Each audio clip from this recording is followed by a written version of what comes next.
I want you to understand what it means to catch the person you love in the ultimate act of betrayal.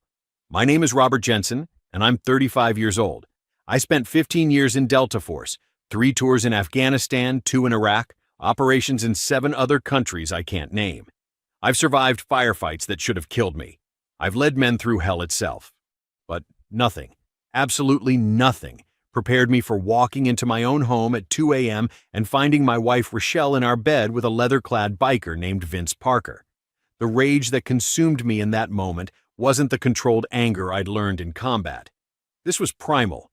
This violation happened in my sanctuary, in the home I'd paid for while deployed in war zones. Vince made a catastrophic mistake when he decided to swing at a Delta Force commander. My wife Rochelle made an even worse mistake thinking I'd simply accept her betrayal and the $23,000 she'd stolen from our joint accounts to fund her boyfriend's lifestyle. If you've ever been betrayed by someone you trusted completely, if you've had your life torn apart by infidelity and lies, then you'll understand what comes next. This is the story of how I took back control, how I made sure every person who wronged me faced real consequences, how I proved that being a good man doesn't mean being a weak man. Some people mistake patience for weakness and loyalty for stupidity. Those people learn painful lessons. But let me start from the beginning. Before I go any further, let me know in the comments where in the world you are watching from, and make sure to subscribe because tomorrow I will share a story you don't want to miss. I pulled into my driveway at 2 a.m. after 12 hours of straight driving from Fort Bragg. The training rotation had been cut short. Weather conditions made the exercise impossible to continue.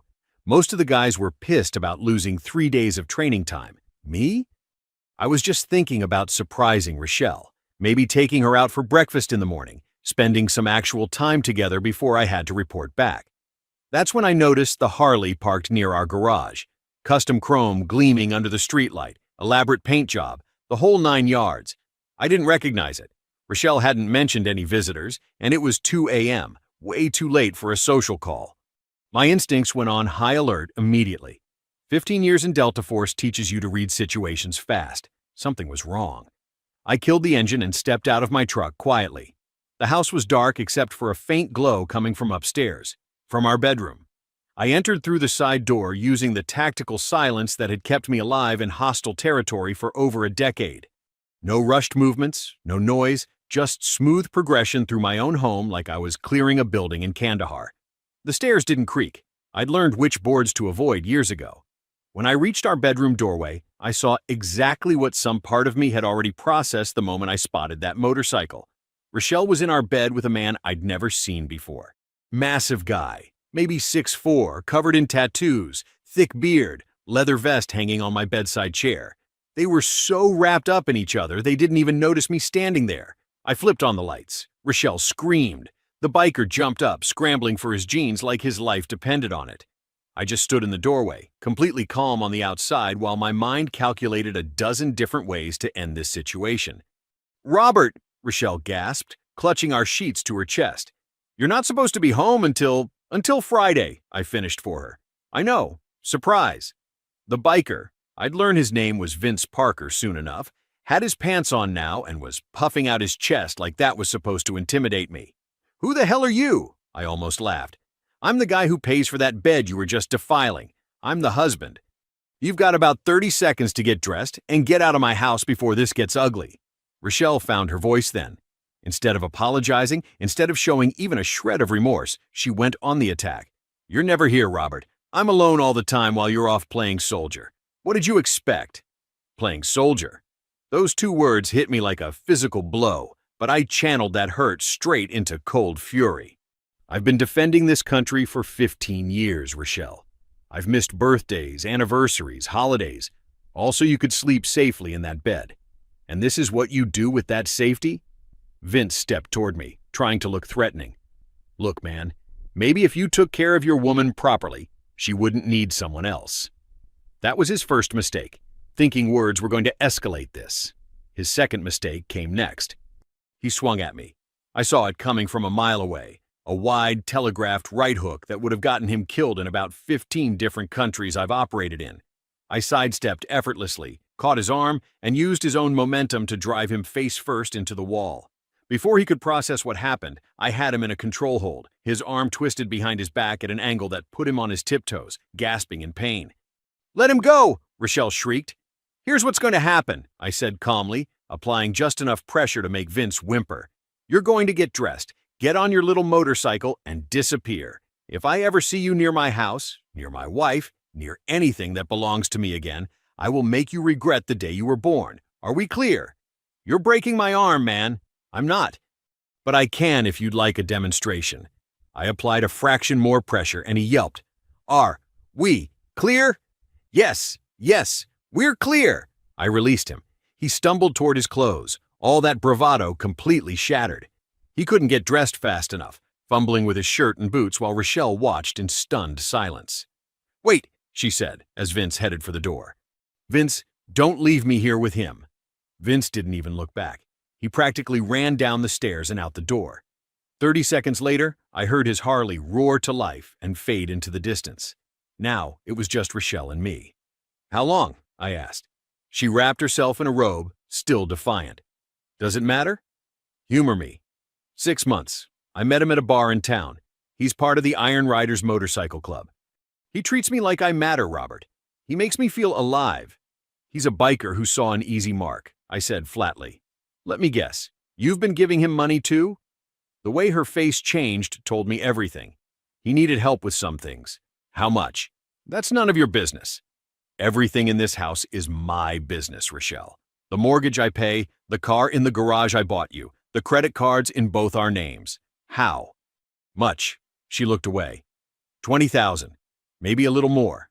I felt my jaw tighten. $20,000. 6 months of lies. And she had the nerve to act like she was the victim here.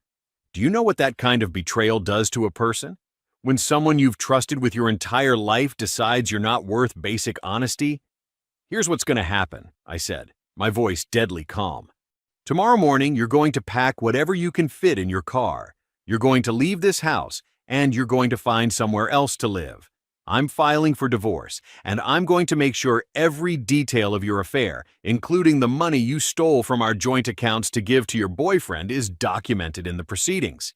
You can't just kick me out. Watch me. This is North Carolina. Adultery matters here. You want to lawyer up and fight this? Go ahead. But I've got witnesses now. I've got bank records, and I've got right on my side. You'll end up with nothing. I gave you 8 years of my life, and you threw them away for a biker who couldn't last 30 seconds when confronted by actual danger." I stepped closer, and she actually backed up, fear flickering across her face for the first time. "I've killed men who were more of a threat than your boyfriend, Rochelle. I've led teams through situations that would break most people. And you thought I'd just roll over and accept this?" She started crying then, not out of remorse, but out of rage and frustration that her affair had blown up in her face. "I hate you." "Good," I said. "That'll make the divorce easier." I didn't sleep that night. Instead, I sat in my home office, documenting everything with the same methodical precision I'd use planning a mission overseas. I took photos of the bedroom before Rochelle could clean it up. Her phone left on the nightstand, which I photographed but didn't touch, knowing I'd need legal access to records. Vince's forgotten leather gloves on the floor, the unmade bed, everything. Each photo was time-stamped, geotagged, saved to 3 different locations, including a cloud backup Rochelle didn't know existed. Then I went through our bank statements and credit card records, highlighting every suspicious transaction over the past 6 months. You ever notice how patterns emerge when you actually look for them? Cash withdrawals every week, sometimes twice a week. Always odd amounts, 300 here, 500 there. Nothing large enough to trigger my attention when I'd glanced at statements between deployments, but together they painted a damning picture. $23,000 I discovered, not 20. $23,000 of marital funds transferred to Vince Parker, most of it in cash withdrawals that Rochelle had hidden from me. I photographed every single transaction, built a spreadsheet, cross-referenced dates with my deployment schedule. She'd started stealing from us 2 weeks after I'd left for Afghanistan on my last rotation. At 600 hours, I called my commander. Colonel Marcus Brennan had been my CO for 6 years, and he answered on the second ring despite the early hour. "Jensen, what's wrong?" "Sir, I need emergency leave. Family crisis." "How long?" 2 weeks to start. Maybe longer depending on how things develop." "Approved. Take care of whatever you need to take care of, Robert. Your paperwork will be ready by 0800. That's the thing about the military. When you've proven yourself for 15 years, when you've bled for your country and led men through hell, your commanders trust you. No questions, no hesitation, just support. Then I called Douglas Whitmore, the best divorce attorney in Fayetteville and a former JAG officer who understood military families. "Robert Jensen," Douglas said when he picked up. "Didn't expect to hear from you. What's going on?" I gave him the brief version. Caught wife with another man. Physical altercation. Marital funds stolen. I need a divorce, and I need it to be fast and brutal. "Come to my office at 0900, Douglas said immediately. "Bring all your documentation. We'll bury her." By 0900, I was sitting across from Douglas in his downtown office, a file folder 3 inches thick on the desk between us. Douglas whistled low as he reviewed my documentation. "You weren't kidding. This is airtight. Bank records, timestamps, photos, the boyfriend's priors. You're going to bury her in discovery alone." "I want her to get nothing," I said flatly.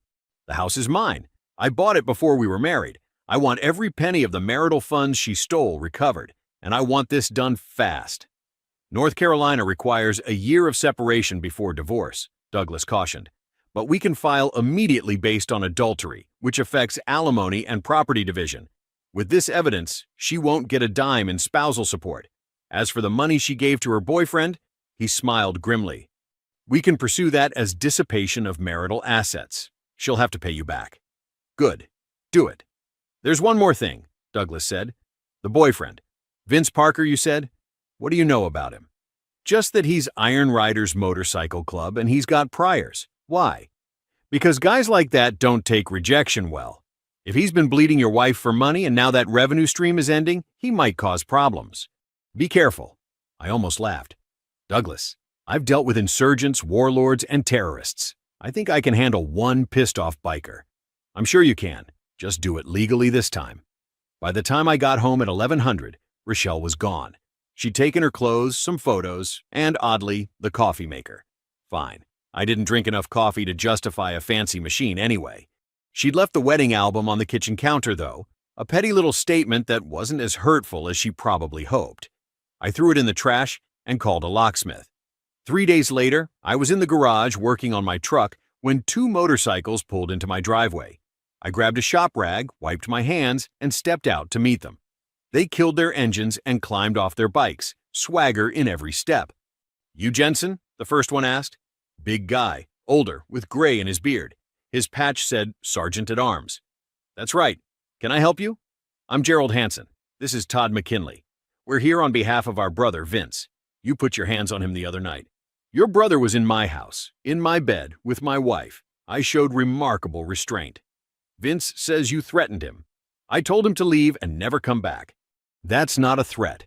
That's a boundary." I crossed my arms, relaxed but ready. "Is there a point to this visit?" Todd stepped forward, trying to crowd me. "The point is, you disrespected the Iron Riders. That doesn't fly around here. And sleeping with another man's wife flies?" Gerald held up a hand, trying to play peacemaker. "Look, we get it. You're pissed, but Vince is our brother, and we take care of our own. He wants an apology. Then he's going to be disappointed. You don't want to make enemies of us," Todd said, stepping even closer. I looked at both of them, these weekend warriors with their leather and their bikes and their club patches, and I almost felt sorry for them. They had no idea who they were dealing with. "Let me make something very clear," I said, my voice dropping into the command tone I used with my unit. "I don't care about your club. I don't care about your brotherhood. Your boy Vince made a choice to involve himself with my wife, to come into my home, and to swing at me when he got caught. Those are his consequences to live with, not mine. You need to show some respect." "Respect?" I cut Todd off.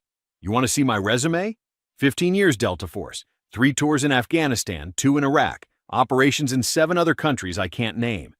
I've been in more firefights than you've had birthdays, and I've put down men who were actually dangerous.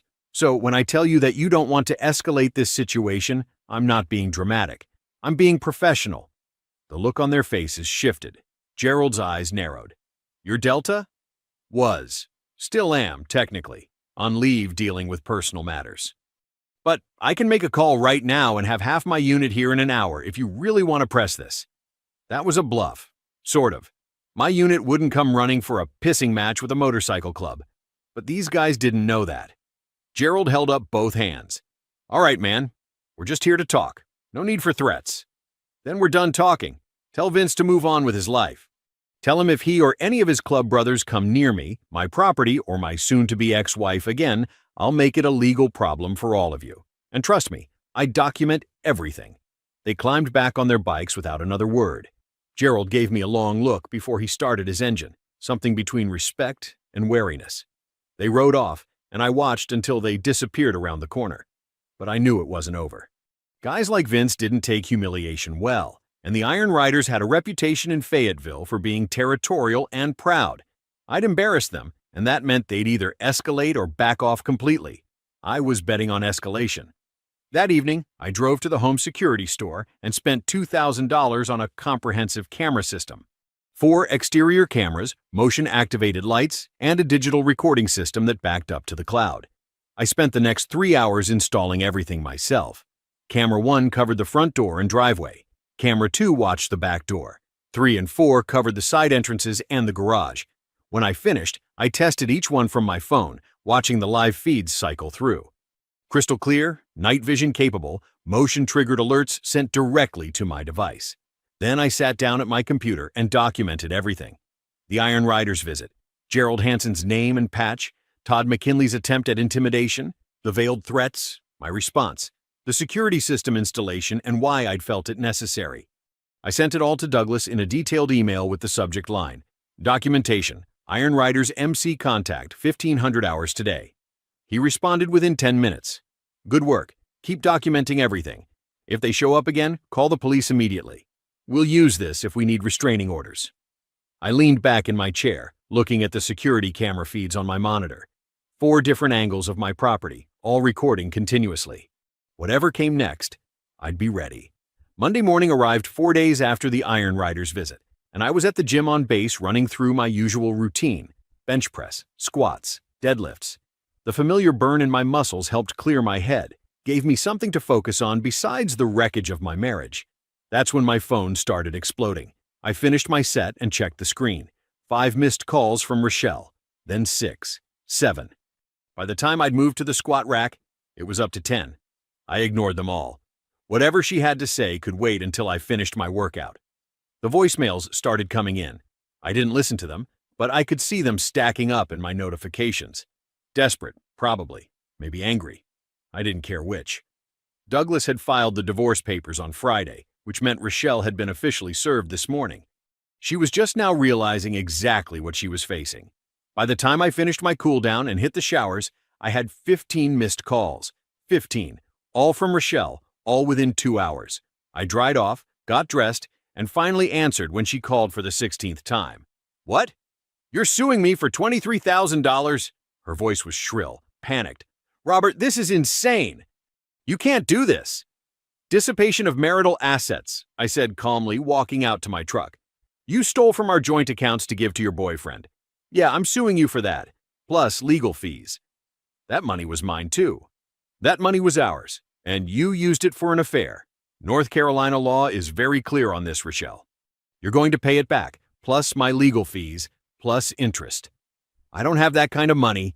She was crying now, the ugly kind of crying that used to make me want to comfort her. Now it just made me tired.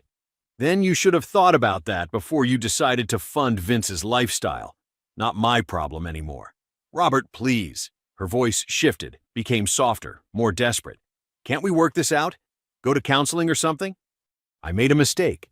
You made a choice. I cut her off. Multiple choices. Every single time you met him, every time you lied to me, every time you transferred money to him.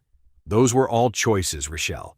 You chose this, and now you get to live with the consequences. I was lonely. You were never here. I was serving my country. That's what you signed up for when you married a soldier. But instead of talking to me, instead of going to counseling, instead of doing anything productive with your loneliness, you chose to cheat and steal. Those are your decisions to own. You're destroying my life. No, I said, my voice going cold. You destroyed your own life. I'm just making sure you pay for it. I hung up. She tried calling back immediately, but I was already blocking her number. That afternoon, I was going through paperwork at home when my phone rang again. Unknown number. Against my better judgment, I answered. Jensen. It was Vince. I recognized his voice immediately. We need to talk. No, we don't. Rochelle's broke because of you. She can't afford a place to stay. She's living in her car, man. I actually laughed. And whose fault is that, Vince? Maybe if you hadn't bled her dry for 6 months, she'd have some savings left. I didn't take her money. She gave it to me. Same difference. And now she's broke and facing a lawsuit. Actions have consequences. You're a real piece of work, you know that? Says the guy who was sleeping with another man's wife, I shot back. You want to lecture me about morality? About being a real piece of work? You're hilarious. She loves me. She loved my credit cards. There's a difference. I leaned back in my chair, enjoying this more than I probably should. Tell me something, Vince. Now that the money's dried up, how long until you dump her? A week? 2? Silence on the other end. That's what I thought. You're done here. Move on. This isn't over. Yes, it is. Unless you want me to document this call as harassment and add it to my divorce file. Your choice. He hung up. I immediately opened my email and forwarded the call log to Douglas with a note. Document this. Potential harassment from wife's affair partner. Then I blocked Vince's number too. 2 weeks after Douglas got the restraining order approved, I was lying in bed at 200 on a Tuesday, wide awake. Old habits from 15 years of deployments. My body clock never fully adjusted back to civilian sleep patterns. I'd learned to work with it instead of fighting it. That's when I heard it. Someone testing my back door. Not knocking. Not the sound of the lock being picked. The actual door itself, like someone was checking how solid it was, whether it would give under pressure. I rolled out of bed silently, muscle memory taking over. Opened the nightstand safe, pulled out my Glock, checked the chamber, moved to the hallway, staying low and quiet. Pulling up the security app on my phone, I saw him immediately. Vince Parker, dressed in dark clothes, wearing a black hoodie, using a crowbar to jimmy the lock on my back door, breaking and entering, property damage, violation of a protective order. He'd just handed me everything I needed. I tapped 911 on my phone, kept my voice low. This is Robert Jensen at 447 Pinehurst Drive. I have an active break-in in progress. Suspect is attempting to force entry through my back door. I have him on security camera. I'm armed and inside the residence. Stay on the line, sir, the dispatcher said. Units are en route. Do not engage if you can safely avoid it. Understood. I moved to the window, staying out of sight, watching Vince work the crowbar. He wasn't good at this. Took him almost 3 minutes to get the door frame to crack enough that the lock gave way. That's when I heard the sirens. Distant, maybe 8 blocks out, but getting closer. Vince heard them too. He froze, crowbar still in hand, his head snapping up like a deer that just caught wind of a predator. He bolted. I was already moving. Burst out my front door and cut across the lawn, angling toward his motorcycle parked 4 houses down. He saw me coming and made his third catastrophic decision of the night. He charged me. This time, I didn't go easy on him. I sidestepped his wild swing, drove my knee straight into his gut, felt all the air leave his lungs in one explosive gasp. Used a basic combat takedown that put him face first on my lawn before he could even process what happened. Within seconds, I had him locked down. Compliance hold, his arm twisted behind his back at an angle that had him whimpering, my knee planted firmly between his shoulder blades. Don't move, I said calmly. The dispatcher was still on the line, hearing everything. Police are about 30 seconds out. Get off me. He was struggling, which just made the hold more painful for him. Not a chance. You broke into my house, Vince. You violated a restraining order. You're done. The patrol cars arrived in a flood of lights and sirens. 3 cruisers, 6 officers total, all business.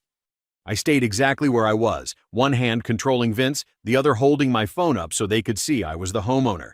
Robert Jensen, I called out as officers approached with weapons drawn. I'm the homeowner. I'm armed, but my weapon is holstered. This is the suspect. I have security footage of the break-in on my phone. Sergeant Marcus Tolliver, the senior officer, recognized me from the Iron Riders incident report. Mr. Jensen, you can release him. We've got this. I let Vince go and stepped back, hands visible. 2 officers immediately moved in, cuffing Vince while reading him his rights. Marcus came over, and I pulled up the security footage on my phone, showed him Vince approaching the back door, using the crowbar, forcing entry, then fleeing when he heard sirens. That's breaking and entering, attempted burglary, Violation of a protective order and criminal trespassing, Marcus said, shaking his head. This guy really doesn't learn, does he? Apparently not. They hauled Vince to his feet, walked him toward one of the patrol cars. As they stuffed him in the back seat, he looked at me with pure hatred burning in his eyes. "This isn't over," he spat out. Marcus slammed the door, cutting off whatever else Vince was going to say. The other officers took photos of my damaged back door, collected the crowbar as evidence, got my statement. As the first two patrol cars pulled away with Vince, Marcus stayed behind to finish the paperwork. "Actually," I said, watching the taillights disappear down the street, "it really is over this time." Marcus glanced at me, then at the security camera pointed at my back door, then back at me. "Yeah," he agreed. "I think you're right." The knock on my door came at 0900 hours the next morning. I'd been up since 0500, running through the timeline of Vince's arrest with Douglas over the phone. The charges were solid. The security footage was irrefutable. Vince was looking at serious prison time, and his bail had been set high enough that he was staying locked up until trial. But when I opened the door and saw Dustin Harrison standing on my porch, wearing his Iron Rider's vest with the presidential patches but with both hands visible and his posture completely non-threatening, I'll admit I was curious. "Mr. Jensen," he said, "I'm Dustin Harrison, president of the Iron Riders. Can I have 5 minutes of your time?" "You've got 2. He nodded, accepting that without argument. "Vince Parker is no longer a member of our club. We voted him out this morning. What he did, the affair, taking money from your wife, and especially trying to break into your home. That's not who we are. We're a motorcycle club, not criminals." I studied him. He seemed genuine, and the fact that they'd expelled Vince less than 12 hours after his arrest said something about their priorities. "Okay, I'm here to apologize on behalf of the club and to assure you that you won't have any more trouble from us. Vince acted alone, and he's facing the consequences alone. Appreciated. Apology accepted. One more thing." Dustin pulled out a folded paper from inside his vest. "This is a signed statement from me and the club's board. It documents that Vince was expelled for conduct unbecoming, that the club had no knowledge of his activities with your wife, and that we don't support or condone what he did. Your lawyer might find it useful." I took the paper, genuinely surprised, unfolded it, and scanned the contents. It was exactly what he said. An official club document on Iron Rider's letterhead, signed by Dustin and 4 other board members, explicitly disavowing Vince and his actions. "Thank you," I said. "This actually helps a lot. We're not looking for trouble, Mr. Jensen. We ride, we support local charities, we have families. Vince was supposed to be a brother, but he violated the code. He's on his own now." After Dustin left, I immediately called Douglas and photographed the statement to send it over. "This is gold," Douglas said the moment he finished reading it. "This completely isolates Vince and Rochelle. No club backing, no community support. They're alone in this, Robert. Completely alone." "Good. I'm accelerating the divorce proceedings. With this statement, the security footage, the bank records, the arrest, Rochelle's attorney doesn't have a leg to stand on. We're going to bury her." Over the next several weeks, I watched Douglas work like a surgical strike team. Every court filing was devastating. Every piece of evidence was documented and cross-referenced. Every legal argument was airtight.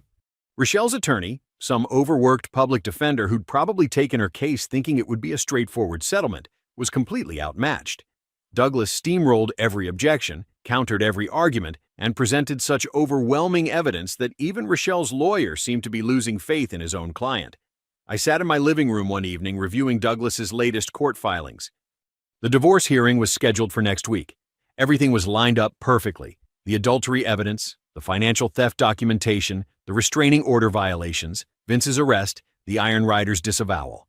Rochelle and Vince were completely isolated now. No friends, no support, no community standing behind them. Just 2 people who'd made catastrophically bad choices, now facing the full weight of their consequences. And honestly, that's exactly what justice looked like.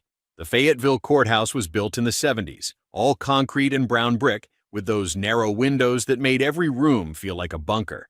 I'd been in worse places, but walking through those doors with Douglas at 0830 hours, carrying 3 file folders stuffed with documentation, I felt a strange calm settle over me. This was it, the final assault. "Remember," Douglas said as we rode the elevator to the 3rd floor, "let me do the talking. You're here to be present, to answer questions if asked, but mostly to watch her world fall apart. I can do that."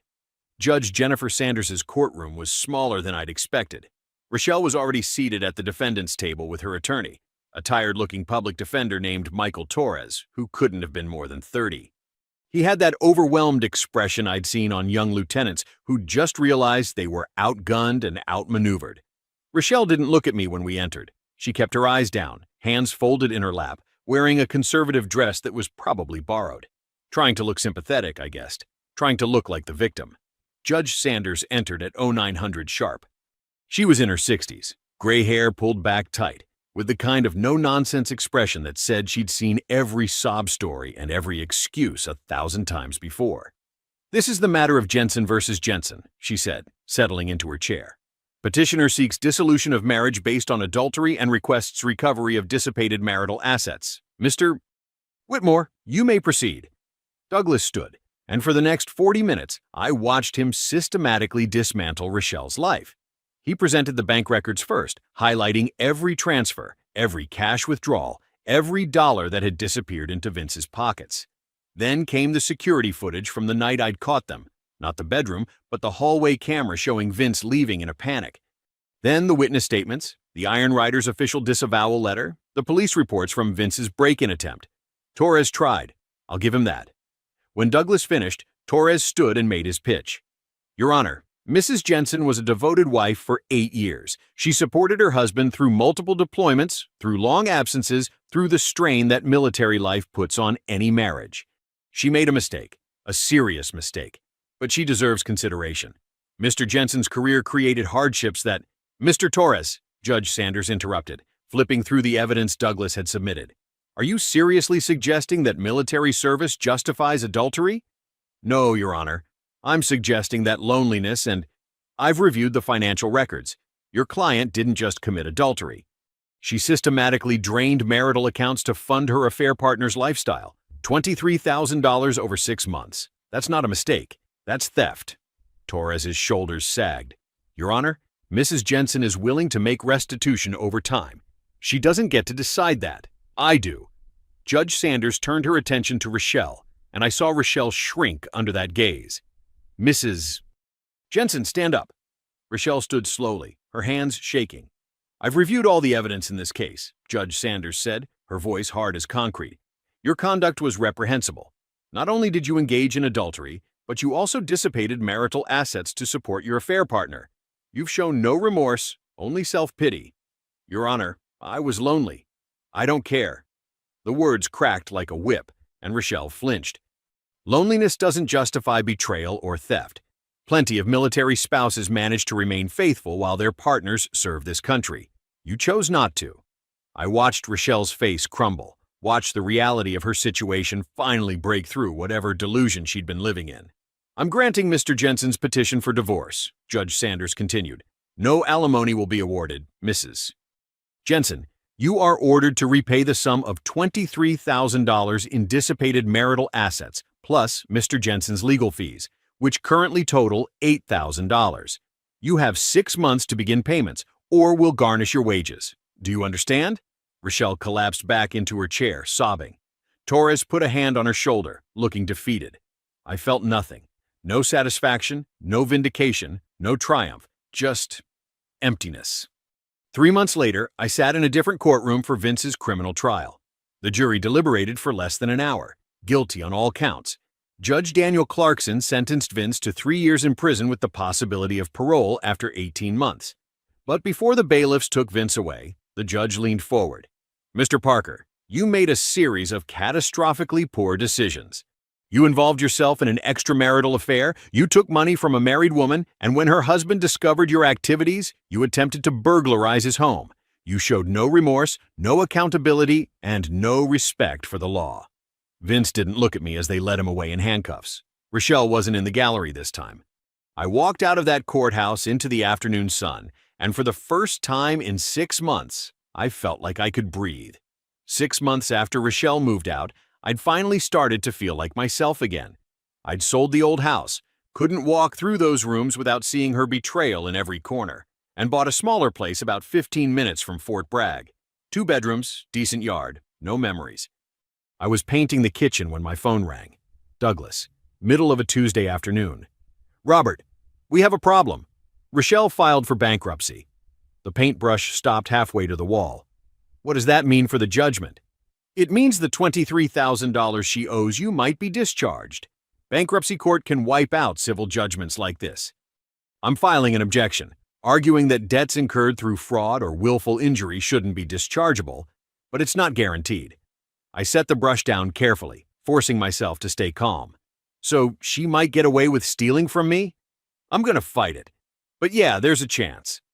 After we hung up, I stood there in my half-painted kitchen, feeling that familiar rage building in my chest. After everything, the divorce, the court battles, Vince in prison, she might still escape consequences. No, I wasn't going to let that happen. I called Douglas back within the hour. Set up a meeting. I'm bringing in Kenneth Roberts. Kenneth was a forensic accountant I'd worked with on some fraud investigations during my time at Fort Bragg. Sharp guy, meticulous, completely unforgiving when it came to financial deception. More importantly, he owed me. I'd written a recommendation letter for his son's West Point application last year. The kid got in, and Kenneth had told me he'd return the favor someday. Someday was now. 3 days later, we met in Douglas's office. Kenneth spread out the bank records I'd already collected, along with subpoenaed documents Douglas had pulled through discovery. You need to prove this debt shouldn't be dischargeable in bankruptcy, Douglas explained to Kenneth. That means showing it was incurred through actual fraud or willful and malicious injury. Kenneth cracked his knuckles. Let me see everything. Over the next 2 weeks, Kenneth tore through every transaction Rochelle had made during our marriage. He tracked cash withdrawals, credit card statements, transfers between accounts. The man was relentless. What he found was even worse than I'd thought. This isn't just marital discord, Kenneth said when we met again. He pointed to a spreadsheet he'd created, color-coded and annotated. She didn't just make withdrawals. She opened a credit card in her name only, used your home address, listed herself as married but never told you about it. She what? Maxed it out. $15,000 limit, every penny went to cash advances that match up with her other transfers to Vince. Then she paid the minimum payments from your joint account, burying them in regular expenses so you wouldn't notice. Douglas leaned forward. That's fraud. Clear-cut fraud. Systematic fraud, Kenneth corrected. This wasn't emotional spending or poor judgment. This was calculated deception over months. She concealed assets, misrepresented her financial activities, and did it with intent to harm Robert financially while enriching her affair partner. I felt something cold settle in my gut. Not anger this time. Satisfaction. She'd just handed me everything I needed. Bankruptcy court felt different from divorce court. Smaller, more bureaucratic. The trustee, Angela Wright, was a sharp-eyed woman in her 50s who reviewed Kenneth's findings with the focus of someone who'd seen every trick in the book. Douglas presented Kenneth's evidence with surgical precision. The secret credit card, the systematic concealment, the pattern of deception that went far beyond simple adultery. Rochelle's bankruptcy attorney, some overworked guy named Martinez who clearly had 50 other cases, tried to argue that she'd been emotionally distressed, that she hadn't meant to commit fraud, that she deserved a fresh start. Angela Wright shut him down before he finished his second sentence. Your client engaged in systematic financial deception, she said flatly. This wasn't a mistake or poor judgment. This was calculated fraud. I'm recommending the debt remain in place and be declared non-dischargeable. The bankruptcy judge, an older man named Harper, reviewed Angela's recommendation and Kenneth's forensic analysis. It took him about 10 minutes. The court agrees with the trustee's recommendation. The debt owed to Robert Jensen is non-dischargeable. Mrs. Jensen will repay the full amount of $31,000, $23,000 in marital assets, $8,000 in divorce legal fees, plus interest accrued since the divorce judgment, plus legal fees from these bankruptcy proceedings. Total amount due, $37,400. Rochelle's face went white. In the courthouse hallway afterward, she caught up to me, her voice shrill and desperate. You're destroying my life! I stopped, turned to face her, kept my voice level, calm. No, you destroyed your own life. I'm just making sure you pay for it. Then I walked away without looking back. 8 months after I'd caught Rochelle with Vince, I found myself in the VA hospital waiting room for a routine checkup. I'd arrived early, old habit from the military, and was scrolling through my phone when a woman in scrubs sat down across from me. You're early too, she said, smiling.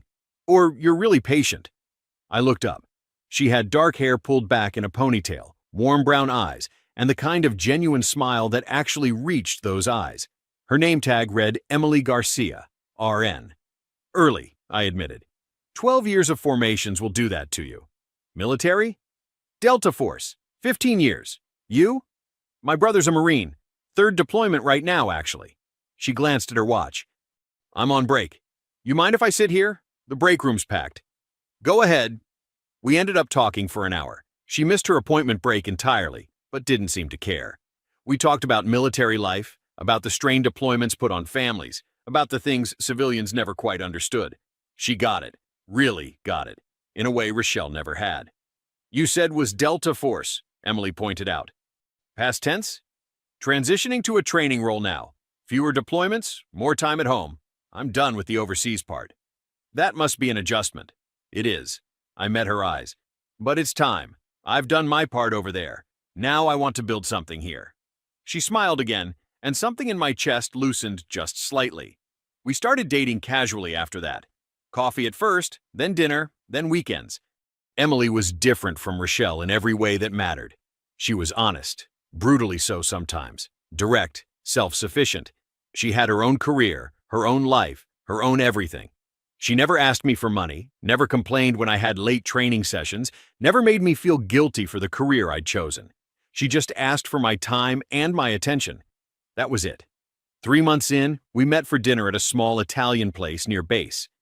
She had that look on her face, the one that meant she'd been thinking about something serious. I need to tell you something, she said. My guard went up immediately. I'd heard those words before. Okay? I know about your divorce. I looked you up online. I'm sorry, I know that's invasive, but I needed to know what I was getting into. She reached across the table and took my hand. And I just want you to know that I'm not her. I'm not going to betray you or use you or make you question whether you can trust me. If we're going to do this, I want you to know that you're safe with me. I'd spent 8 months building walls, thick ones, the kind designed to keep everyone out, to protect myself from ever feeling that gut punch of betrayal again. But looking at Emily across that table, hearing those words, I felt those walls start to crack. Thank you, I said quietly. That means more than you know. A year after the divorce finalized, I ran into Rochelle at a grocery store. I was grabbing milk when I saw her in the frozen foods aisle. She looked terrible, thinner than I remembered, older somehow, like life had worn her down to nothing. She was with some guy I didn't recognize, someone who looked just as beaten down as she did. She saw me, froze, then tried to turn her cart around and disappear. Rochelle, she stopped, her shoulders hunching like I'd physically struck her. Robert, how are the payments going? Her face flushed red. I'm paying them, $50 a month. It's all I can afford. I did the math in my head. At that rate, you'll be paying me back for the next 30 years. I know, her voice cracked. Are you happy now? You've destroyed my life. I lost my job because of the bankruptcy. I'm barely scraping by. Vince is in prison. I'm alone and broke. Is this what you wanted? I looked at her, really looked at her, and felt absolutely nothing. No anger, no satisfaction, not even pity. Just emptiness, where she used to be. I wanted you to face consequences for your actions, I said simply. And you have. What you do with the rest of your life is up to you. I walked away, leaving her standing there in the frozen foods aisle. 2 years after the divorce, my life looks nothing like it did that night at 0200 hours. I'm still with Emily. We moved in together 6 months ago. Last week, I bought a ring. I'm proposing next month on her birthday, and I'm not scared. She's proven herself 1,000 times over. I trust her completely. My career transitioned smoothly. I'm a senior instructor at Fort Bragg now, training the next generation of special operations soldiers. No more deployments, no more months away from home. Rochelle's still working minimum wage somewhere, still making those $50 payments. Vince got out of prison 6 months ago, violated parole immediately, and went right back inside for another 2 years. The Iron Riders kept Dustin's word. They invited me to their annual charity ride last year. I went with Emily.